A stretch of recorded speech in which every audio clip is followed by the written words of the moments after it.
Bom, vamos lá, pessoal. Dando continuidade aí à nossa aula de respiração celular aeróbica, tá? Vamos falar agora do segundo estágio desse processo bioquímico tão importante, que é o que nós chamamos de ciclo de Krebs, tá? O ciclo de Krebs, pessoal, é uma das vias metabólicas mais conhecidas, talvez até muito mais pelo nome, que a galera acha engraçado, certo? O pessoal tem um certo até o estigma com o ciclo de Krebs, faz dele um bicho de 7 cabeças, mas não se preocupe, a gente vai ver ele de uma forma bem simples, tá? E mesmo se a gente fosse ver ele de uma forma um pouco mais aprofundada, também não seria nada do outro mundo não, pode ficar sossegado, tá? Vamos lá, vamos ver o que representa esse processo bioquímico aí, que mais uma vez corresponde à segunda etapa, tá, do processo de respiração celular aeróbica, que mais uma vez, respiração celular aeróbica é aquele processo vital lá para a produção de ATP dentro da enorme maioria das células humanas, beleza? Vamos lá. Seguinte, vamos lá, vamos a algumas características gerais aí do ciclo de Krebs, certo? O ciclo de Krebs, pessoal, ele é uma via cíclica, tá? Por que ele é uma via cíclica? A gente vai ver daqui a pouco que a primeira molécula que é utilizada no ciclo, tá? Ela vai reaparecer, ela vai ser regenerada no final, tá? E devido a esse processo, a gente diz que o ciclo de Krebs ele é uma via cíclica que, para funcionar, certo? Uma molécula que a gente chama de acetilcoenzima A, que a gente acabou de ver como ela é produzida, ela tem que entrar no ciclo na primeira reação, tá?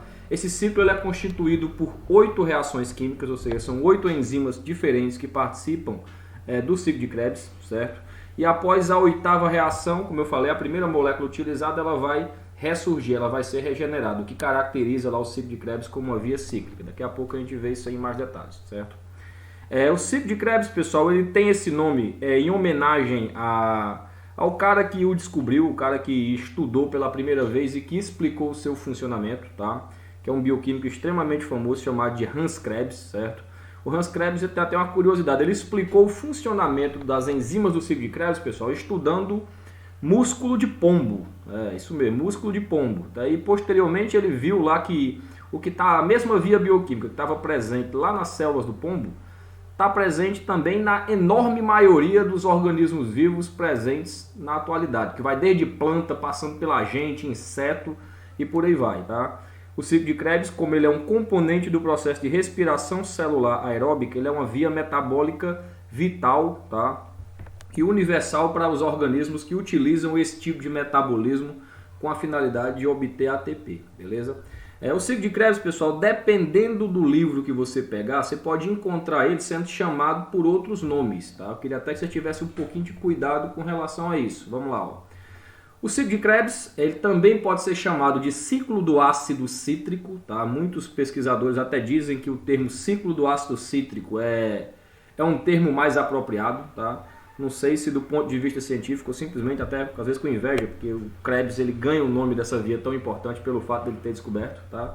Ou então você pode chamar de ciclo dos ácidos tricarboxílicos, certo?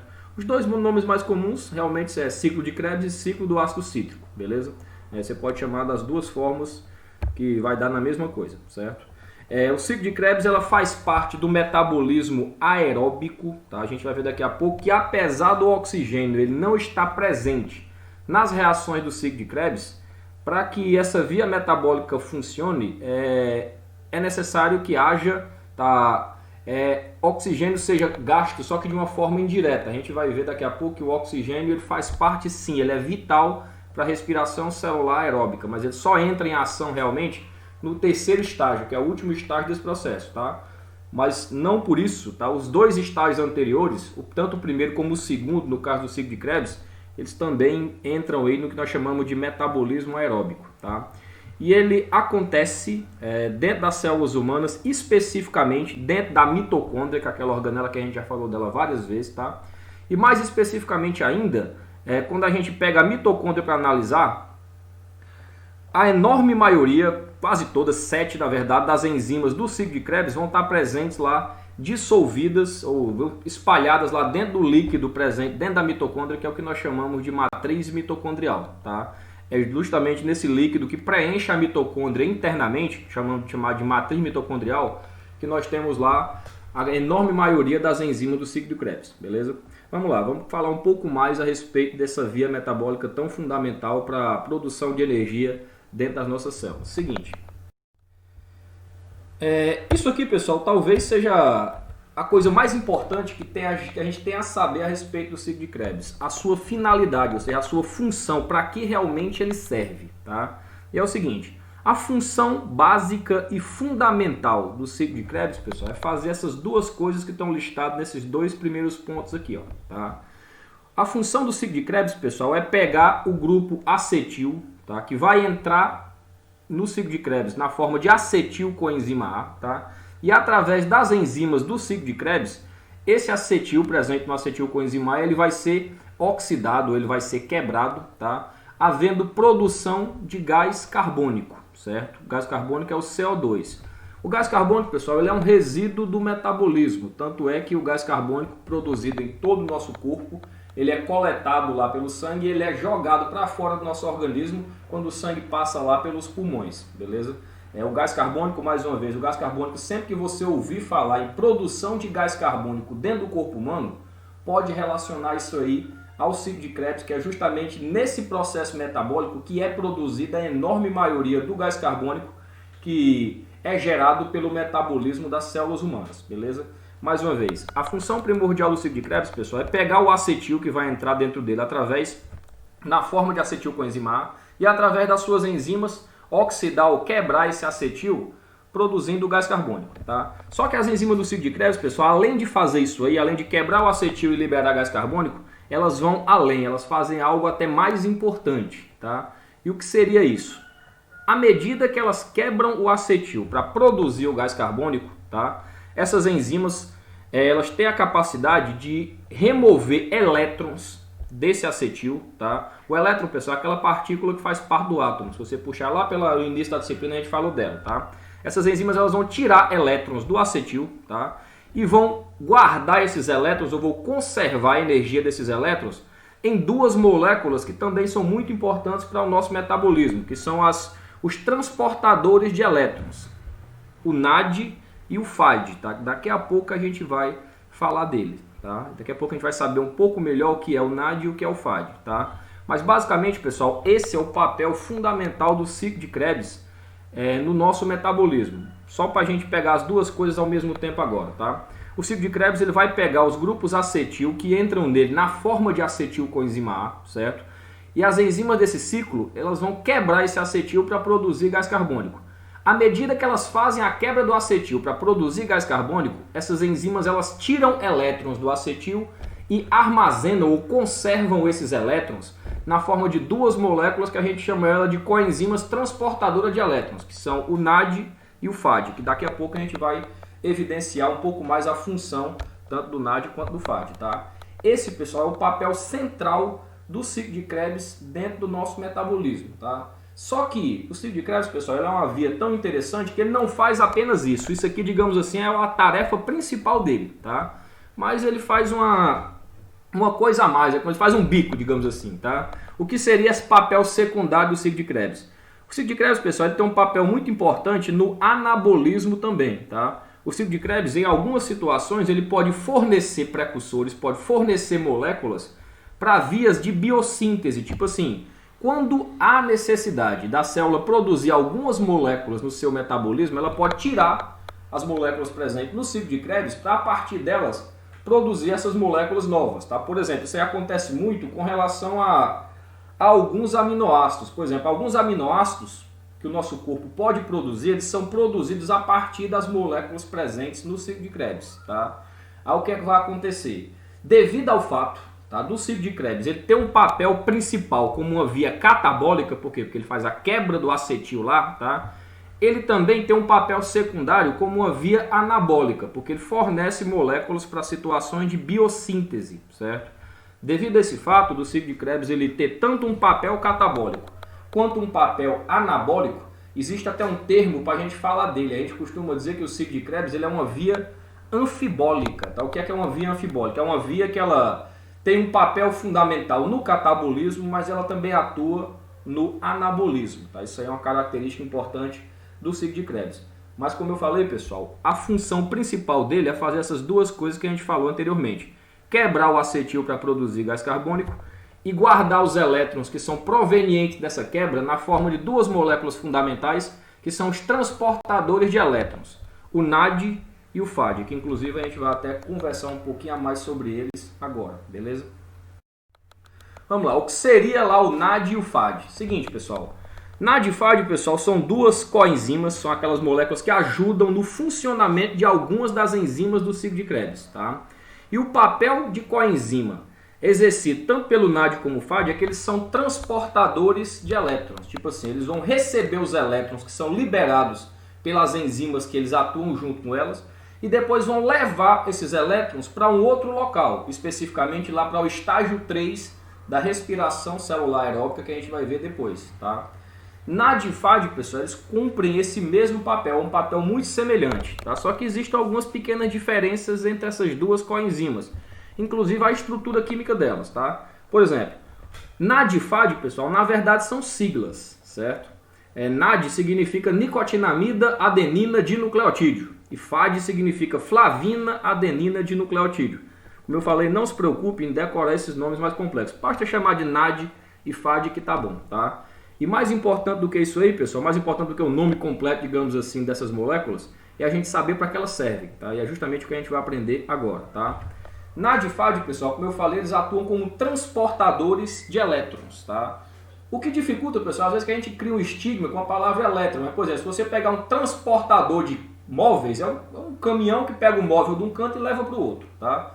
NAD e o FAD vai fazer a mesma coisa, só que em vez de levar móvel, vai levar elétrons, tá? Aí como é que vai funcionar isso aí? Seguinte, ó, a gente vai ver já que nas reações onde o NAD e o FAD participam, tá? Eles vão entrar nessa forma aqui, ó, nessa forma que tem esse sinalzinho de mais, tá? Quando você vê o NAD e o FAD com esse sinalzinho de mais, eles se encontram em uma forma que a gente chama de oxidada, tá? É a forma que ele, digamos assim, está descarregado, a forma que ele está apto a pegar elétrons, tá? E ambos vão entrar nas reações das quais eles participam nessa forma aqui, ó, na forma oxidada, tá?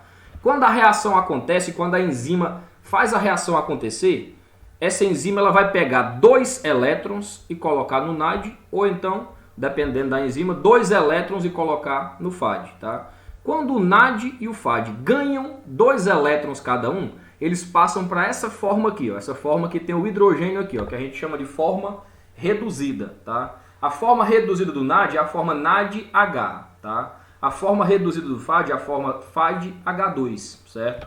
É só lembrar disso aí. Quando eles estão com o sinalzinho de mais, é que eles não estão carregados com elétrons, que é o que nós chamamos de forma oxidada. Quando eles estão com o hidrogênio aqui, ó, é porque eles já ganharam os elétrons que eles poderiam ganhar, tá? Eles se encontram agora no que nós chamamos de forma reduzida, tá?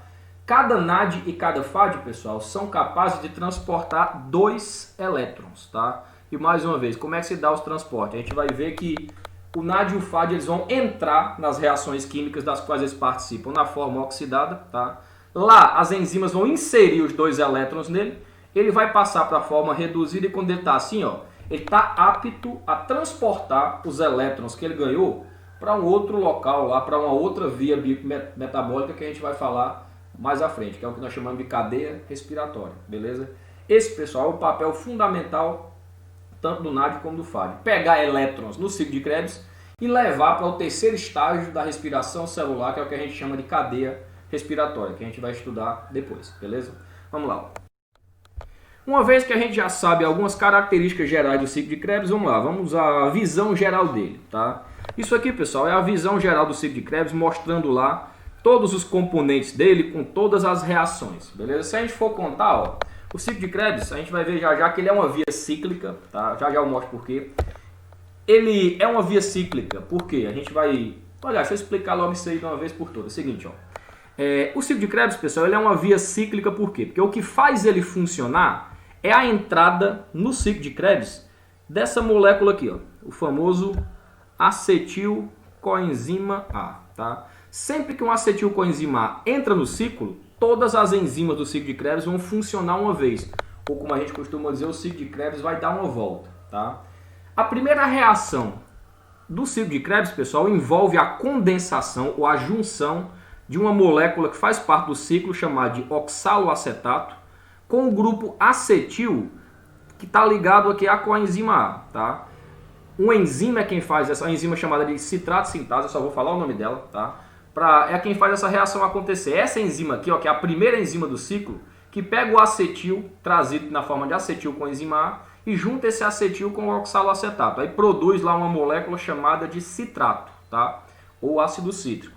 Esse citrato aqui, ó, produzido na primeira reação, ele vai passar por mais 7 reações consecutivas e ao final da última reação, o oxaloacetato que foi utilizado na primeira reação, ele reaparece.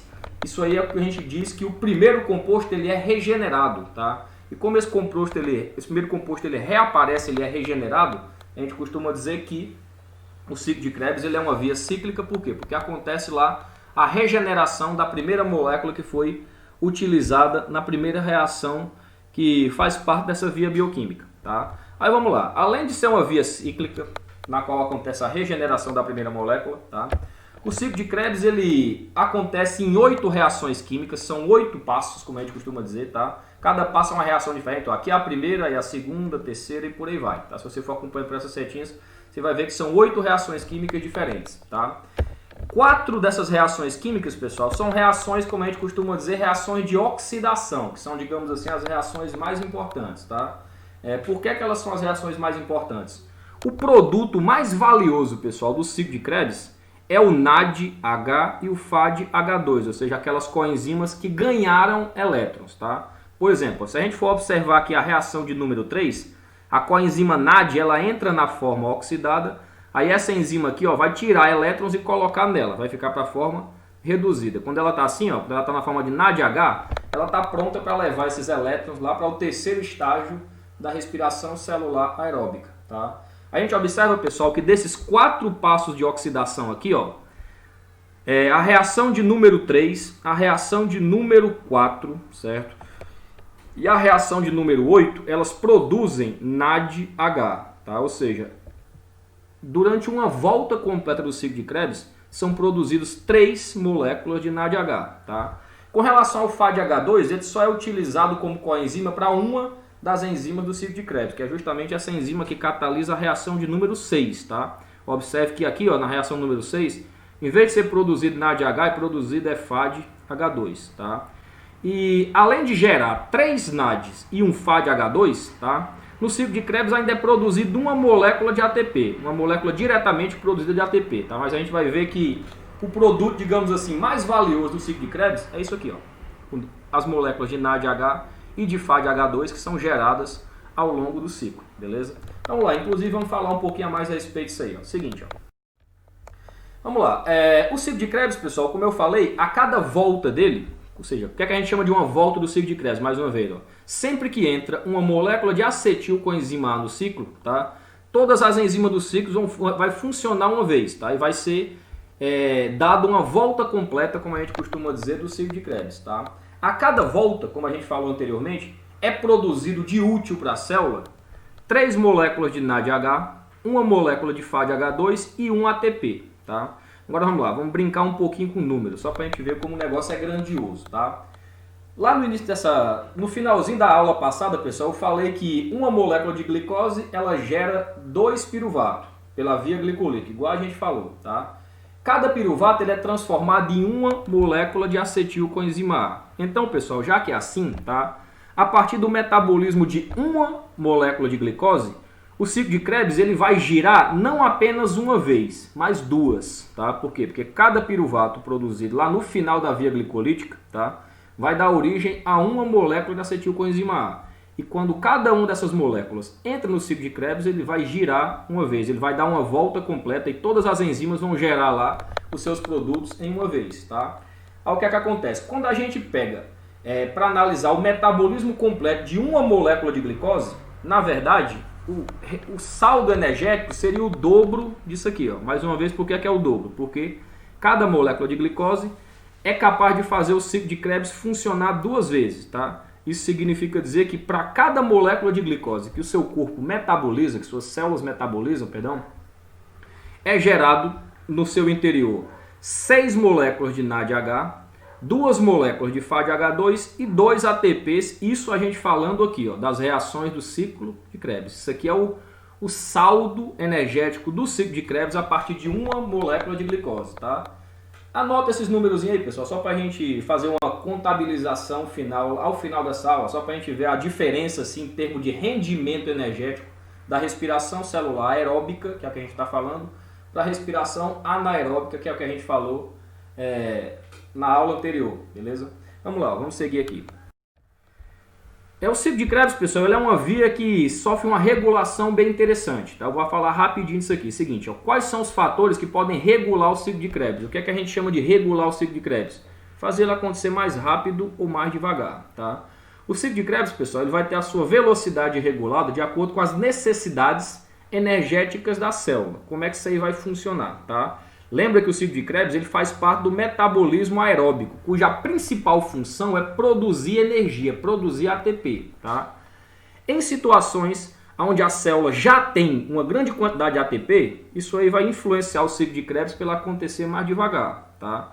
Já em situações onde a célula tem a pouca quantidade de ATP disponível, é porque ela está necessitando de energia. E essa situação vai influenciar o ciclo de Krebs para ela acontecer de uma velocidade muito maior, justamente para suprir essa necessidade. Tá? Como é que isso aí vai se dar? Seguinte, ó, o ciclo de Krebs ele pode ser regulado de acordo com a disponibilidade do substrato. Tá? Lembrando que o que seria o substrato do ciclo de Krebs? É o acetilcoenzima A, certo?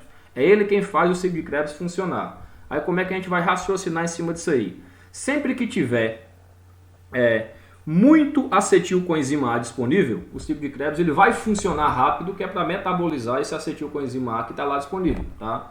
Sempre que tiver pouco acetilcoenzima A disponível, o ciclo de Krebs ele vai funcionar um pouco mais devagar, beleza? Ele também é regulado pela inibição, por acúmulo de seus produtos. Quais são os produtos do ciclo de Krebs? Principalmente o NADH e o FADH2, tá? E também o ATP. Sempre que tiver uma grande quantidade de NADH e FADH2 e ATP já produzido, o ciclo de Krebs ele vai funcionar mais devagar, que é para quê? Para não gerar uma quantidade maior ainda, tá? Agora, se a célula tiver com baixos níveis de NADH, de FADH2 e também de ATP, isso aí vai sinalizar para as enzimas do ciclo de Krebs que elas têm que funcionar mais rápido, que é para justamente suprir essa necessidade desse produto que estão em baixa quantidade, beleza? E esses mecanismos, pessoal, eles vão influenciar justamente a ação das primeiras enzimas do ciclo, que são enzimas alostéricas, e é justamente através delas que a atividade desse ciclo ela vai ser regulada. Tá? Quais são as principais enzimas reguladoras do ciclo de Krebs? A primeira enzima, que é a citrato sintase, tá? A terceira enzima, que é o que a gente chama de isocitrato desidrogenase, e a quarta, que é a alfa-cetoglutarato desidrogenase. Mas, mais uma vez, pessoal, não se assustem com o nome dessas enzimas, não. Isso aí não vai ser cobrado de vocês, não. Só falei mesmo, porque caso vocês vejam isso aí em leituras de vocês, só para vocês não estranharem, tá? Porque esse mecanismo de regulação, ele existe em toda e qualquer via metabólica. Toda e qualquer. O metabolismo, ele tem que se ajustar às necessidades de nossas células, tá? E esse ajuste acontece justamente através dos mecanismos de regulação que atuam sobre as enzimas, conforme eu detalhei aqui de forma bem simples e resumida com relação ao ciclo de Krebs, beleza? Vamos lá. Ó. Vamos dar mais uma pausa aqui, pessoal, para a gente não ficar com um vídeo grande demais, tá?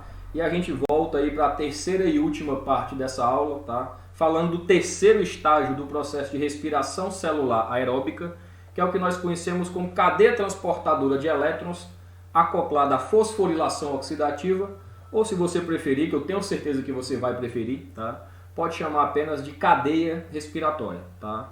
Vamos lá, vamos dar uma pausazinha e depois a gente volta para finalizar essa aula justamente tratando desse assunto, beleza? Um abraço.